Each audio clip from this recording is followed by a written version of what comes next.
Hey, I'm Carl Azuz for CNN Student News. We're starting today with an issue for millions of people, especially through social media, the wildfire spread of fake news.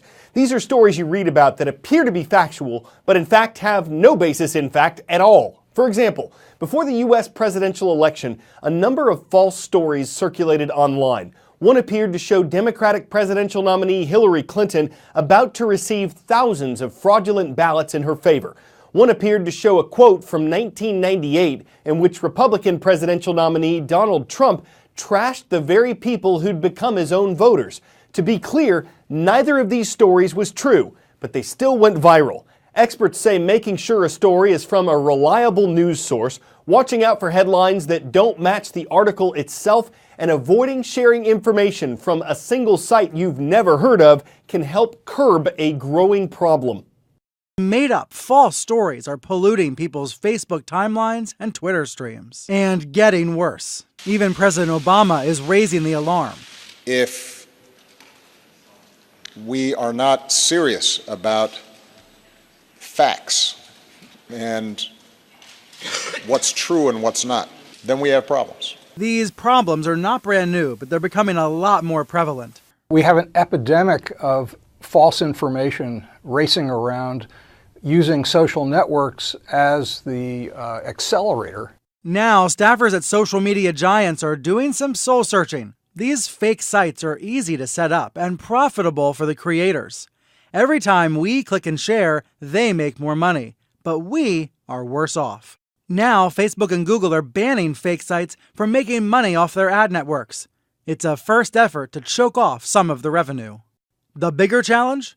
Providing more detection tools without threatening free speech. Suddenly they have these, I think, social, societal duties to help us not be faked out all the time. And yet, I don't want the terms of service of one company or two or three companies to have more influence than the First Amendment. The root problem is that some people want to believe the lies. That's why the responsibility isn't just Facebook or Google or Twitter's. We all have to get a little smarter about what we share. We have to be relentlessly skeptical of absolutely everything. We have to go outside of our personal comfort zones and read and watch and listen to things that are bound to make our blood boil. A week ago, we told you about the major 7.8 magnitude earthquake that struck the South Pacific nation of New Zealand. At least 2 people were killed, thousands were stranded, a wave of aftershocks followed, and as New Zealand's a mountainous country, experts estimate that between 80,000 to 100,000 landslides followed the quake.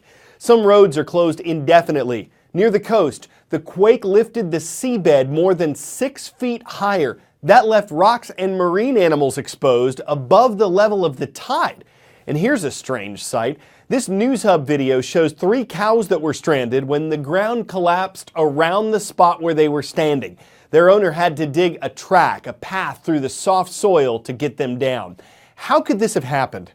Now, a lot of times you can get landslides with earthquakes, as we know, but something a little bit more scary, and sometimes they go hand in hand, is called liquefaction, and that could have contributed to what happened here with these cows. Let's go up here and talk about exactly what this is. So you see you have the topsoil, you have the water table, the different layers underneath the ground. When you have a very fine topsoil like sand or silt, when you have an earthquake and the buildings start shaking, it can really loosen that topsoil. And what will happen is it will almost mix in with the water table, and then it will just collapse, almost turning into a liquid and then just sinking down into the ground. And we think that may be what's happened here. And then when you have it on a steep incline, of course, it can trigger a landslide as well.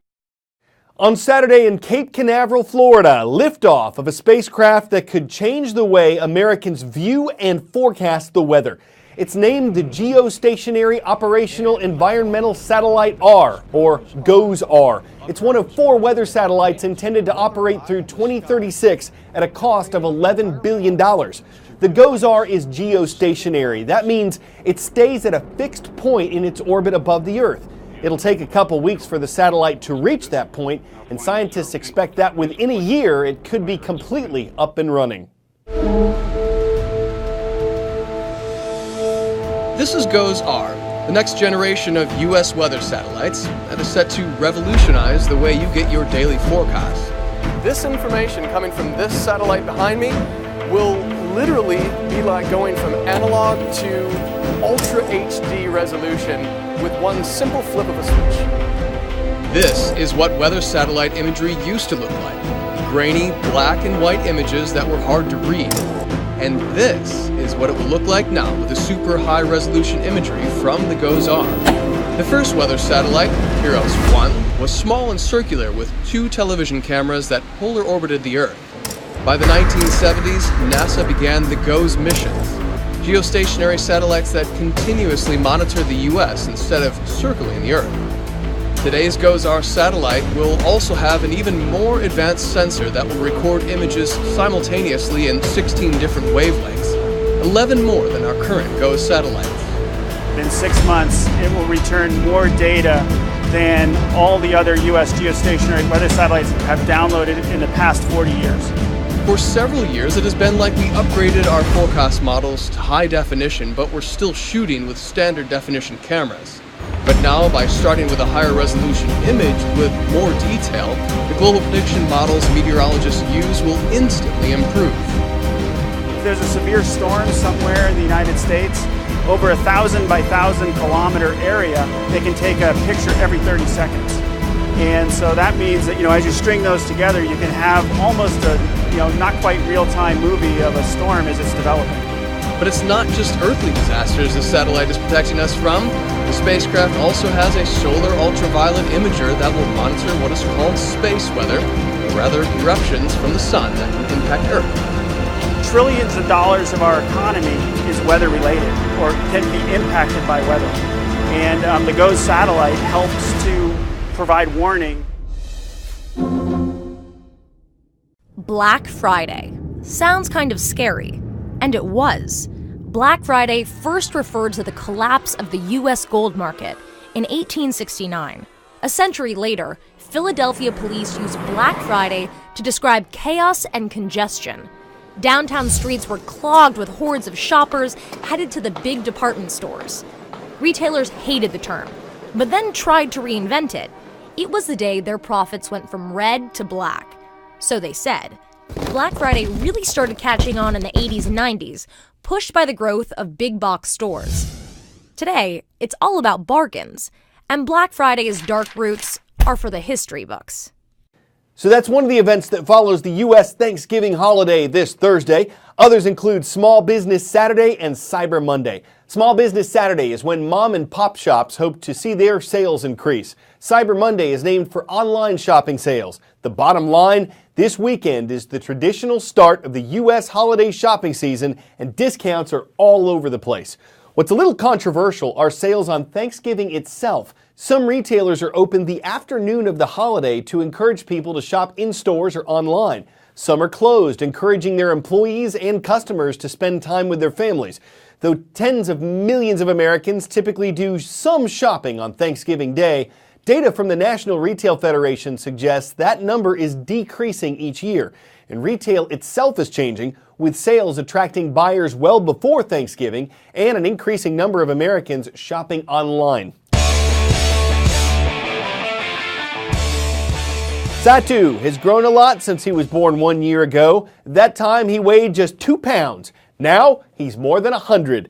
The Sumatran tiger, born at Zoo Miami, is believed to be one of fewer than 500 Sumatran tigers in the world. To celebrate his first birthday, zookeepers gave him toys, bags filled with meat, and a cake filled with more meat. Even a great egret stopped by to help Satu eat. For the moment, the tiger put up with it. Maybe because the egret eats like a bird, but when the cat's stomach starts growling and he sees someone's trying to take the cake, he'll probably go bird hunting with no egrets. I'm Carl Azuz, covering stories of all stripes for CNN Student News. Just one more show this week. We're back tomorrow, and then we're off until next Monday for the Thanksgiving holiday.